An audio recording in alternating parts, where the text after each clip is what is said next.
అందరికీ నమస్కారం. ఈ రోజుల్లో ప్రతి ఒక్కరికి కారు సహజమైపోయింది. అది చిన్న కారు కావచ్చు, పెద్ద కారు కావచ్చు. కొంతమంది కొత్త కారు కొంటారు, కొంతమంది సెకండ్ హ్యాండ్ కారు కొంటారు. కానీ ఒక కారు ఒకసారి కొంటే కార్ని 25 సంవత్సరాలు 30 సంవత్సరాల పాటు వితౌట్ ఎనీ ప్రాబ్లం మెయింటైన్ చేయొచ్చు.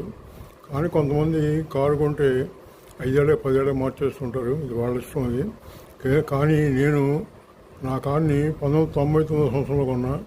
ఇప్పటికీ అదే వాడుతున్నా. ఆ కారు వేసుకొని బాంబే వెళ్ళా, పూనా వెళ్ళా, ఔరంగాబాద్ వెళ్ళా. ఇక్కడ విజయవాడ నుంచి హైదరాబాద్ కనీసం 10 సార్లు సెల్ఫ్ డ్రైవింగ్ కింద వెళ్ళాం. విజయవాడ నుంచి చుట్టుపక్కల ఊళ్ళు అన్నీ బై కారులో వెళ్ళాం. కృష్ణ పుష్కరాలు కానీ ఎక్కడికి కానీ సరే.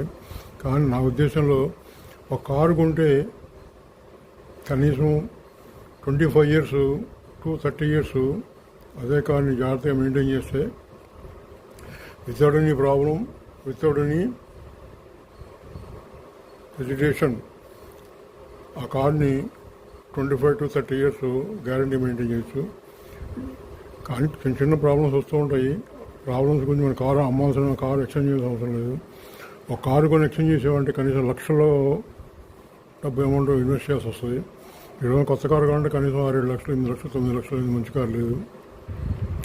అదే కార్ని ఒకసారి కొంటే లైఫ్ టైం ఇన్వెస్ట్మెంట్. అది జీవితంలో 25 to 30 years మెయింటైన్ చేసేవంటే కార్ని హ్యాపీ. అంతకంటే ఏం కావాలి? మరీ మోసం 70-80 సంవత్సరాలు కార్ డ్రైవ్ చేయలేము కూడా. 70-75 years ఏజ్ వరకు కార్ని డ్రైవ్ చేసి సెల్ఫ్ డ్రైవింగ్ చేసుకోవచ్చు.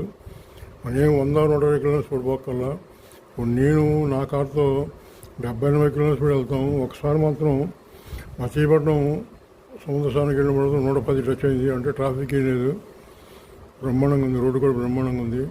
100-110 టచ్ అయ్యాము అంతేను. దాంతో ఎప్పుడు 70-80-90 ఇంకెప్పుడు పోలేదు.